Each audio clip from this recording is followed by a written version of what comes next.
Hello everybody, welcome to another video. It is already the 14th of August. Today we're looking at events that unfolded on the 13th, beginning with the Kursk region, then going southwards to look at some really important updates from the Klishchiivka area, and then finishing off with a really large advance towards Hrodivka. We're going to once again begin by looking at the offensive, where we do now have new geolocations confirming deeper Ukrainian infiltrations.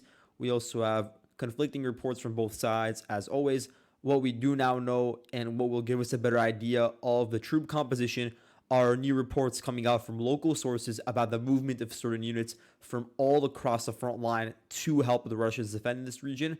And on the flip side, some Ukrainian units actually being moved in to reinforce their existing offensive and secure their flanks. So we're going to begin with this western direction, where by now it's become pretty clear that the Ukrainians are making serious attempts to capture Karanevo, but they're not trying to do so directly. So not all of their resources have been put into this one vector that I'm going to mark with blue over here. Not all of the Ukrainian resources are being directed along this road. The majority of them, in fact, are being utilized to bypass this road and bypass the city of Karanovo entirely, really, by passing through Vitreno, Olgovka, Durovka, and trying to reach villages even farther north, like Alexandrovka and Gavrilovka. And so in these regions, for instance, the Russians are still in control, but what's now admitted by Rybar is that there continue to be clashes in the Tolpino region.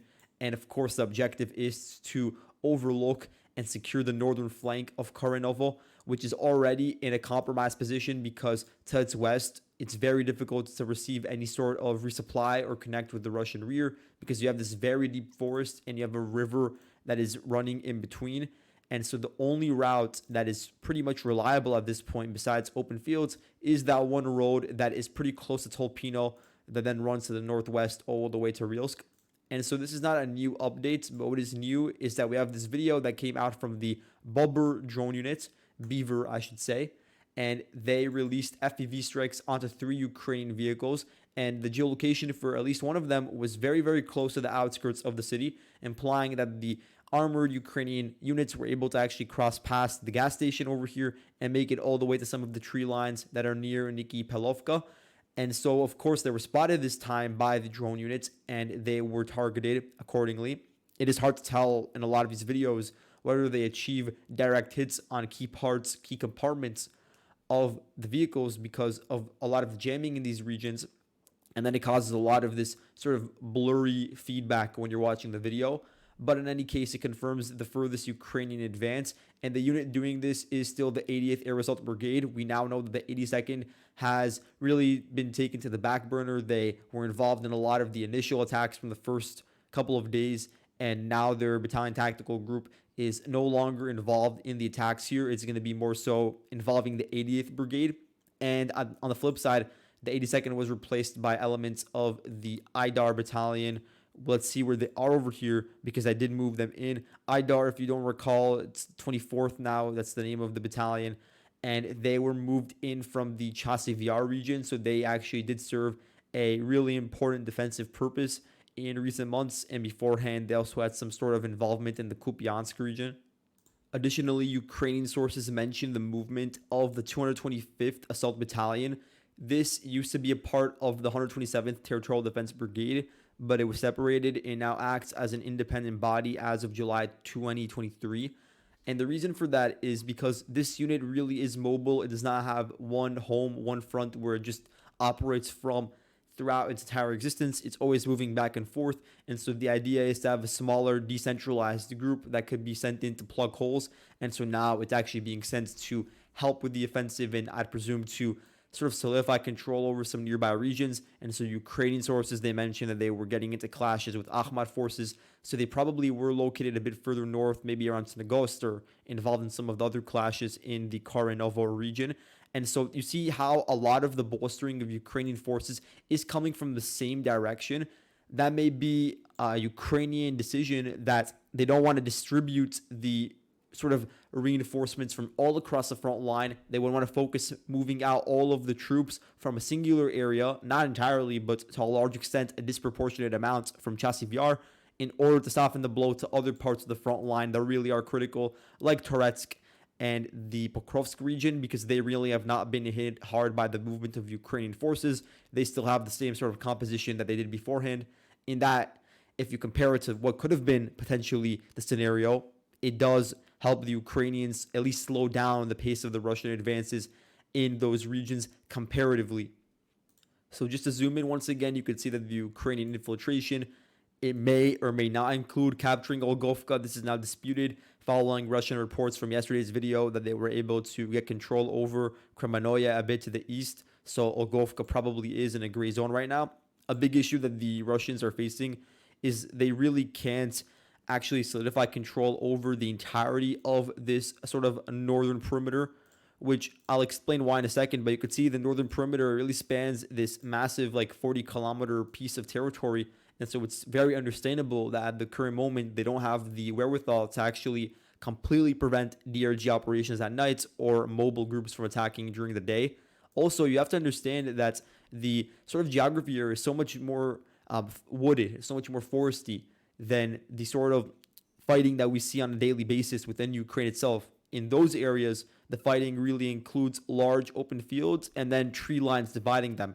Here, of course, you also have those fields, but then dividing them, you have these massive forested regions that run through ravines, and that's just really good for Ukrainian DRG groups, and it's what allows them to have this really very deep vector that can't be spotted by all Russian reconnaissance teams, and then they're able to infiltrate pretty deep into the Russian line, or at least what should be the Russian line, in this case about 16, 15 kilometers deep.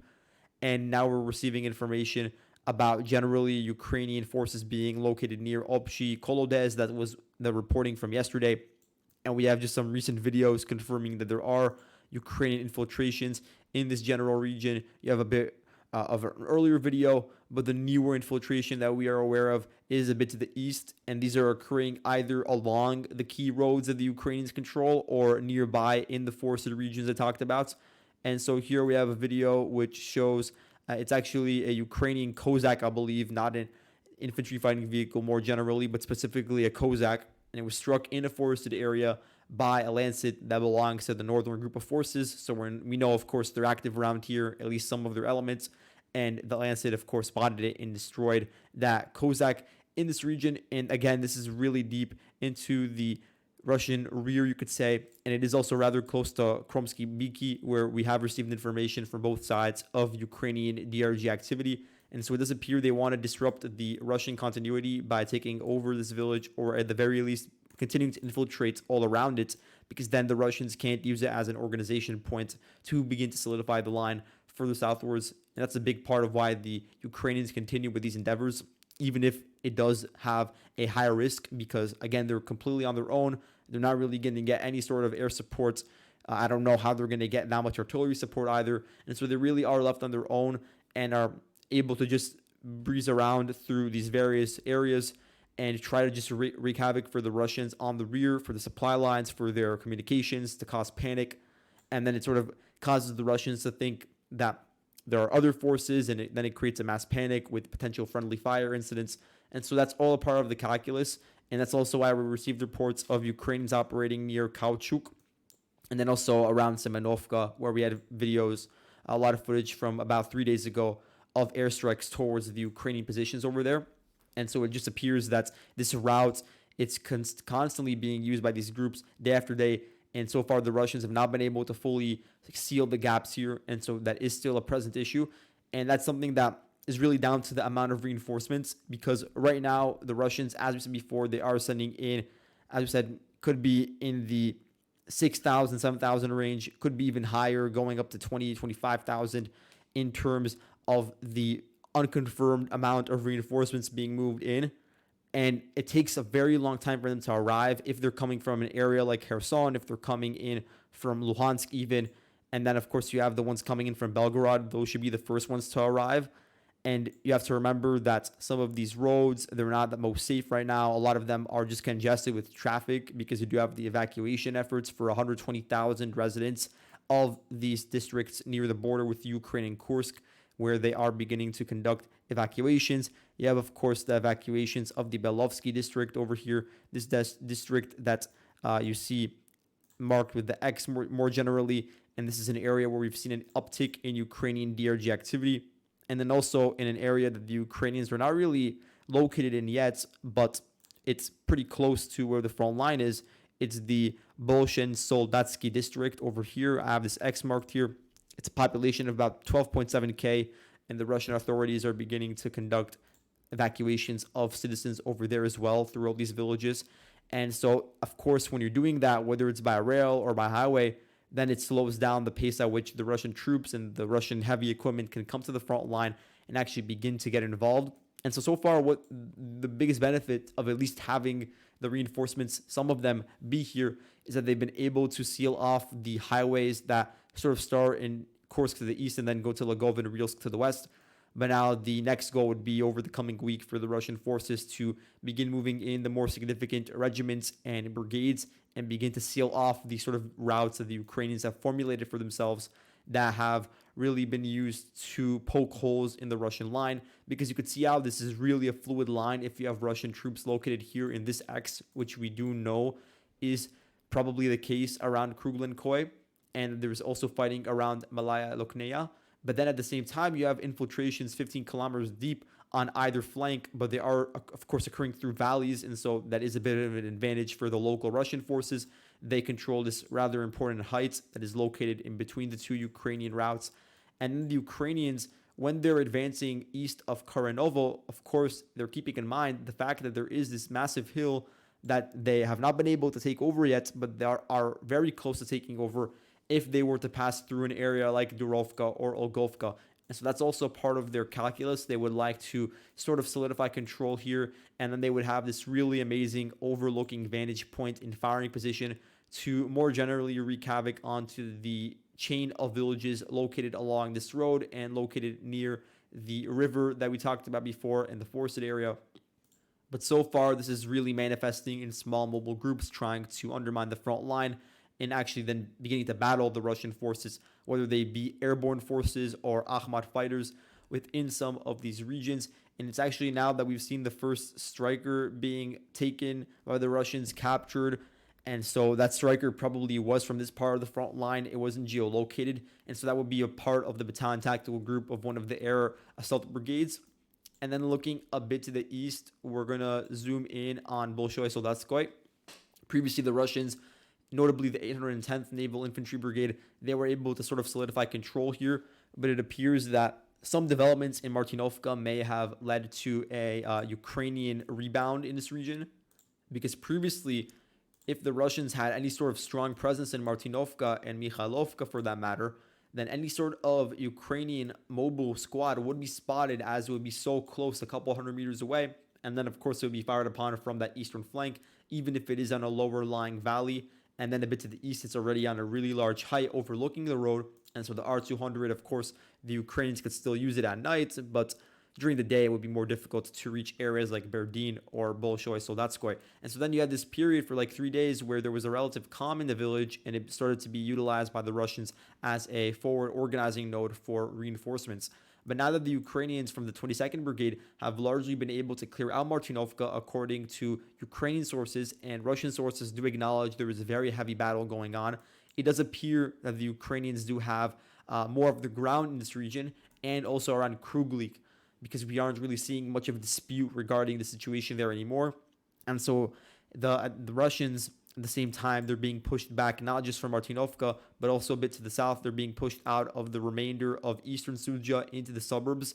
So this was reported on, of course, by Ukrainian sources, saying that they are in control of all of central Sudzha, and they're making now a concerted effort to clear out the eastern portion. And Rybar themselves, they mimic this, and their mapping of the situation is actually even more favorable to the Ukrainians than mine is. I just want to see some video proof of Ukrainian soldiers in eastern Sudzha, not just around this sort of ring road and around the highway, but a bit deeper into some of the residential areas and the warehouses, and that would satisfy me enough to change the front line even more. But what we're getting in terms of information is that there was a push from the south by elements of the 88th Brigade. They were able to capture Makhnovka and are now harassing Dmitriokov. And this is an area that has very little Russian coverage, as most of the remnants from the 488th are now around Mirny and Bondarevka. And so in terms of an encirclement, it doesn't look like that's really possible because now the Russians are largely withdrawing from the sort of area that would be exposed. But of course, there is a gray zone here, and we don't really know which troops are there, which troops already made it out.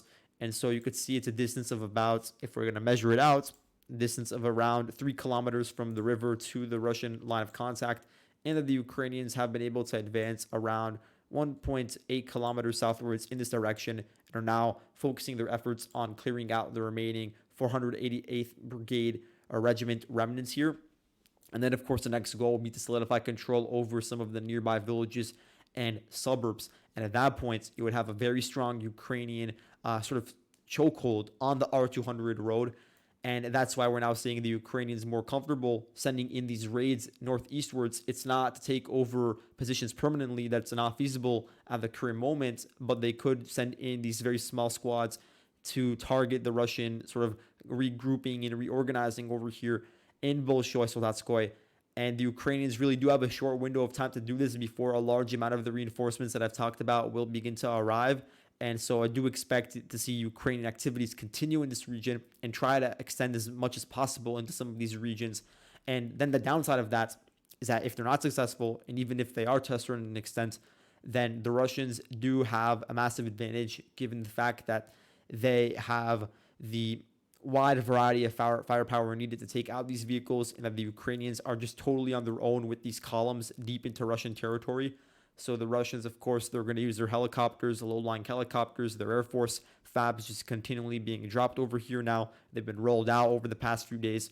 You're going to see a lot of Lancet strikes. Lancets are really just causing a lot of the damage, not just on the front line in raids, but also a bit deeper to the rear. We've seen some Lancet strikes that are rather notable. Here you have a Lancet strike, and one Lancet was able to take out 2 Ukrainian tanks, the PT-91s with the Polish T-72, and then just the T-72 AMT in Sverdlikovo. So there was an organization of vehicles here, and of course the reconnaissance Orlans, they spotted that and targeted it accordingly. There's a few other videos from this region that are pretty interesting. I think the video here that shows the Kozak being struck, it was struck either by a Lancet or by a Zala UAV. Those are also being utilized by the Russian forces in this region. Let's actually look over here. There's a video from August 13th as well. Here's the Zala that I was referring to. A Ukrainian MRAP was being targeted during an advance just west of Ruskoy Porechnoy, and this is confirmation that the Ukrainians are still located in between Ruskoy and Luknaya. And you can see that, of course, the Russians were able to target that MRAP. So it is just a common theme across the entire line of contact. Going a bit south, as we talked about before, in the Belovsky district, we are beginning to see the Russian authorities evacuate civilians. Makes a lot of sense because the Ukrainians are able to roam around here with a lot of freedom that they don't have as much of as if we're looking in the northwestern direction. Of course, they do still have the DRGs pushing through those areas, but in this region, there is less Russian troop concentration. That can now begin to change because of the Ukrainian vectors here. And so that will split off some of the Russian forces. But then on the flip side, it sort of causes the Ukrainians to have to redirect forces to continue engaging with the vectors here. And so the main unit that I've seen involved besides the Georgian Legion is the 92nd Assault Brigade. This is interesting because this unit, it was previously operating around Chasiv Yar like many of the others that I talked about. It was moved at a certain period in time to Hrodivka to engage with counterattacks. Had some success, but it was a mixed bag. Now it's being moved to here to conduct similar raids, and at least one of their groups was ambushed by the Ahmad forces. And then, of course, once the Ahmad eliminated them, they released photos showing that, and of course proving that fact. And so we know that they're now operating around here because I saw in that photo the patch of the units, and it's from this region, from the Belitsa area. And so now we're seeing that there are attempts by the Ukrainian DRGs to raid deeper into an area like Belitsa, trying to undermine the bridges there. Even with Belaya, which is even farther east, if we're going to measure it out from the border, it's about like 20 kilometers away. And so that's a very long trek. And of course, during that time period, Russian Lancets, once they become more active here, they're going to spot them out in the open. And then that's going to become something damaging for the vehicles that are operating around here. You do have some sort of drone support from the Korn Group, which is detached from the 116th Brigade, which is operating around the Vovchansk region. And you have now just more confirmation of the Ukrainians in Plekhovo, Spalnoy. But so far, it's still generally assumed that Borky and some of these other villages here, near Belitsa are in a gray zone where it's just back and forth DRGs, not a massive Ukrainian attempt at fully solidifying control over these regions. And then you could say something similar for Ozerki.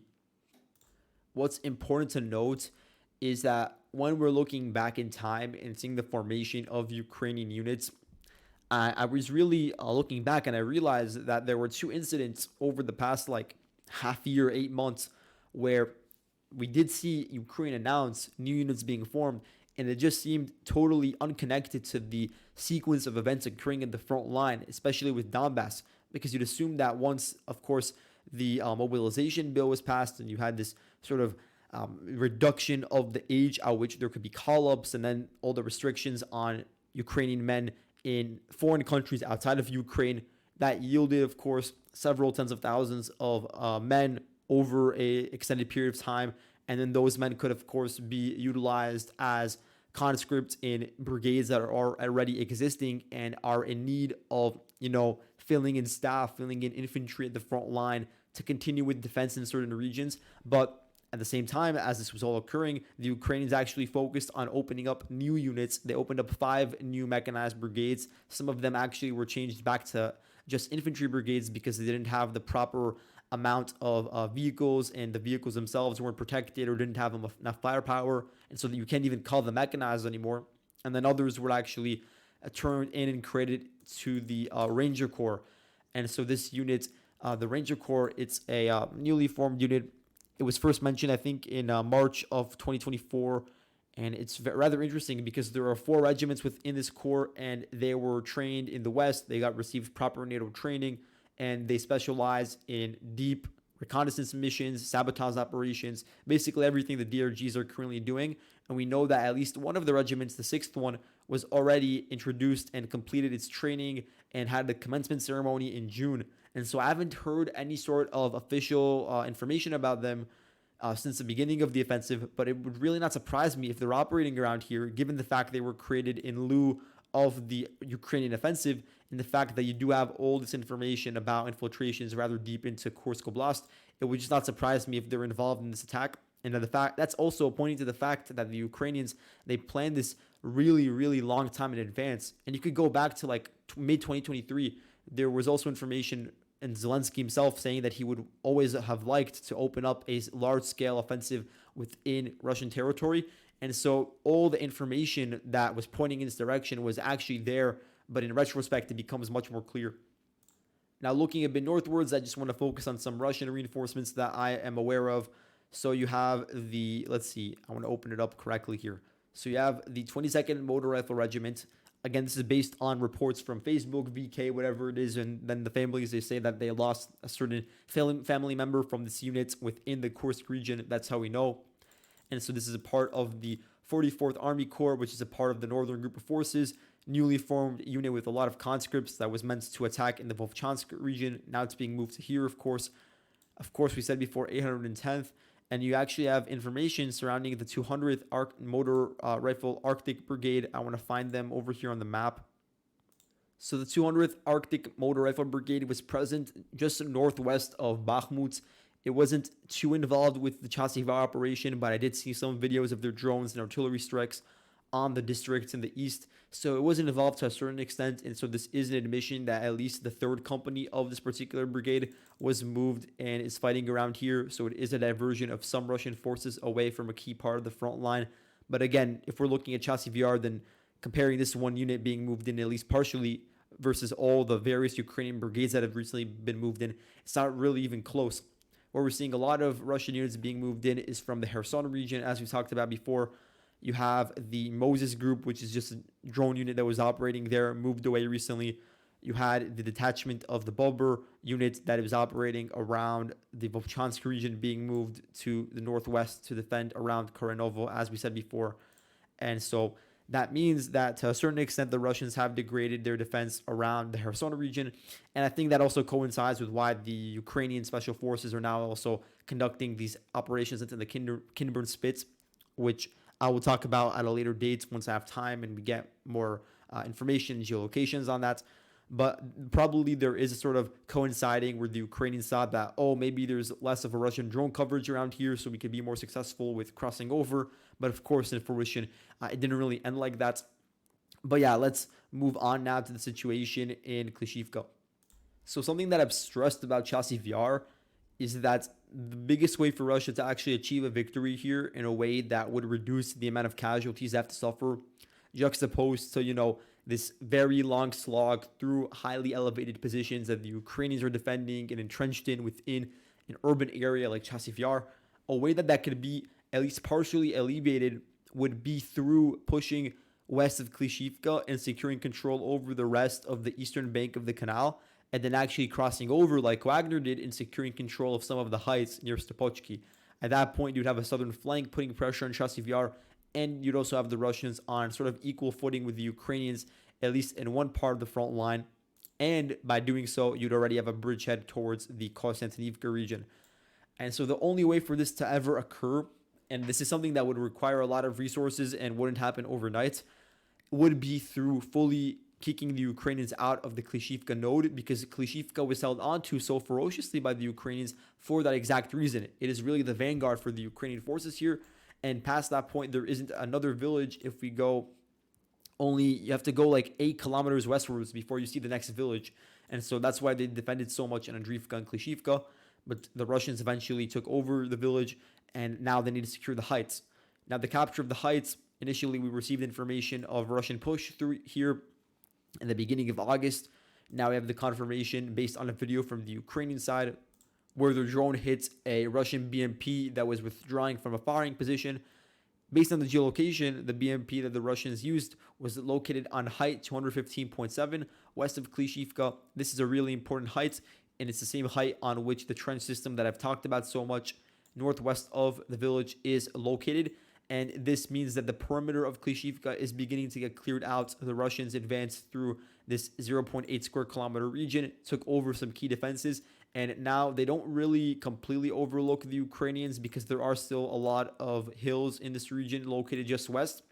But for one, now it means that Klishchiivka is more protected because you do have this region over here to provide cover. And at least now the Russians are, at the very least, on equal elevation with the Ukrainians and could begin to attack towards those tree lines and dislodge some of the remaining defenses, which are less dense than the ones that the Russians just fought over and secured over the course of the past 2 weeks. And if you guys were wondering, IDARs over here, I guess I didn't move them because, it's very hard to tell if the full unit is being moved over to one region or if it's just a company or battalion of it. So we're going to have to see what ends up coming to fruition in that regard.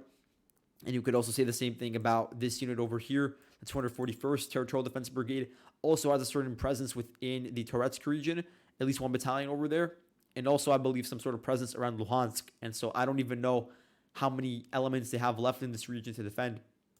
Now, in spite of the Ukrainians opening up the new front, in spite of 50% of the FABs being directed towards Kursk and Sumy, despite the fact that the 810th Naval Infantry Brigade was moved away from the rear in Hrodivka and moved towards defending in Martinovka and relieving the forces in Sudzha, all of that has been taken into account, and also the fact that some of the mercenaries, the ex-Wagner mercenaries that were stationed over here, not really engaged in frontline combat, but were able to act as a certain insurance for the Russian forces, they've also been moved away to a large extent, and there are specific units that could be mentioned. But in any case, that has not stopped the Russians from advancing here. In fact, they've only increased the pace of their assaults in recent days, and it's because really the underlying geography allows them to do so, and it's just based on their previous momentum and previous captured positions. And so if we're going to zoom in and look at the large body that the Russians were able to capture, it amounts to around, 13 square kilometers. That is a really significant portion of territory as admitted by deep states. First advance occurred just west of Hrodivka. So Hrodivka is now captured by the Russians. Their goal would be to sort of undermine the next Ukrainian line of villages, which is Orlivka, Zhuravka, Krasny Yar. So they are already in the process of doing that. As you can see, they want to get control over the hills located south of Hrodivka that are generally on higher elevation than the surrounding villages. And that would give them the proper southern flank to overlook Hrodivka, the supply line leading into it, and some of the defenses that are located a bit to the west. And then, of course, it would give the Russians the first staging point to begin assaults towards Novohrodivka, another really important logistics hub located a bit to the south. So that's first things first. Then you have the direct advance by the Russians westwards towards Hrodivka. So this is going to be always the most difficult sort of advance because you're going into the lines, then you're entering into a densely populated area where you're going to be attacked by drones and artillery through a singular corridor. And so that's why the advance here is rather small, but the Russians are trying to push through. They advance around 600 kilometers or meters, sorry, in this region, and they've been able to enter into the first houses. In terms of the Ukrainian defensive structure, it's not entirely clear because we don't have a lot of information, but it's probably something consisting of 47th Brigade and then the 2nd National Guard Brigade and the 35th National Guard Regiment. So there is a certain garrison defending here, but a lot of them are not even a part of the AFU. Then a bit northward, this is really interesting. The Russians have been able to get control over this large no man's land in between the villages that they've been able to capture, like Vesele, Ivanivka, and they've been able to reach all the way to the line of the Torets River. And this means that this Torets River line has essentially been undermined and that the Ukrainians will not be able to hold on to it for much longer. In terms of the full extent of the advance, the Russians were able to push northwards around 4 kilometers, so that is a really significant advance, getting control over the entirety of Ivanivka in the process, getting control over a lot of fields that are just east of Hrodivka. And so now you have this opportunity, if you're the Russian side, to cut off the northern access route of Hrodivka to some of these other villages that sort of run along the pond, run along the river valley, because if you see, there is a road that sort of protrudes from here, and then it goes into Mykolaievka to the north. And so that northern supply route, which is so important to connecting to the broader T0504 highway, could be cut off due to this Russian vector coming in from the sort of eastern direction. And so that is important to note. But in terms of elevation, it doesn't give much of an advantage because all these regions are generally on lower lying valleys. Same thing can be said about Novotrotsk and Zviridonivka. Those villages are also on the river valley, so they don't really give the Ukrainians much of any advantage. And also, we now know that Lysychne and Zviridonivka are under Russian control, and so they have already taken over much of the Torets River line. Now they just have to focus their sort of attack and vector on Novotrotsk, and then from there they would have this very solid sort of advanced sort of bulge that was created running along this river that could then be crossed in certain areas because it is rather narrow. Not everywhere, because you could see there are a lot of these large ponds in between, but there are certainly some villages that you could cross over, and the river is very narrow. And the thing to note is that north of the Torres River Valley, and this is what I really want to focus on, you have this massive area that is rather open. There's only one village here. And besides that, it's just this really large hill. And so the Ukrainians do have this sort of one final silver lining because this hill could be used as a defendable position. It's just that there aren't many trenches here and not many villages where you could have defenders hiding in the basements during the nighttime or when they are not engaging in battles. And so that's the one drawdown. But besides that, this is a high elevated area, and the Russians will be sort of advancing uphill. So their goal will be to try to chip away at this Ukrainian line, try to cross it over, and then from there secure it in order to finally get this really important foothold towards the ring road and the highway leading directly into Mirnohrad and, of course, Pokrovsk from the east. But at the same time, taking over Hrodivka directly will have an even more important effect on the Mirnohrad region because Hrodivka, of course, is connected to it via this key road, and it is only about 7 kilometers away if you're going in a straight line. So, of course, you can see that as we're seeing the backdrop of the Kursk offensive, which is really important to discuss, that does not change anything about the units that are operating here, nothing about the 27th Division, nothing about the 15th Brigade, nothing about the 30th Brigade, nothing about the various tank platoons, tank regiments that are operating around here, the assault brigade that is operating here. None of them have actually been affected by this, and so they can continue on. Really, the only thing that would be different is that they have less reinforcements to rely on. At the current moment, they are still in the phase of active battles. They're not really looking into rotations yet because those rotations occurred a couple of weeks ago, maybe a month ago. And so they are still during this momentum phase, focusing on advancing, and really do keep an eye for the battles in Hrodivka, because this is the first organized massive settlement that the Russians will have to take since Avdiivka in this region. And it will be a good litmus test for how the Russians were able to deal with that and how the Ukrainians are able to bode with defending once again. So keep an eye for that. And that's all for today. Thank you all for watching, and I'll see you guys in the next video. Goodbye.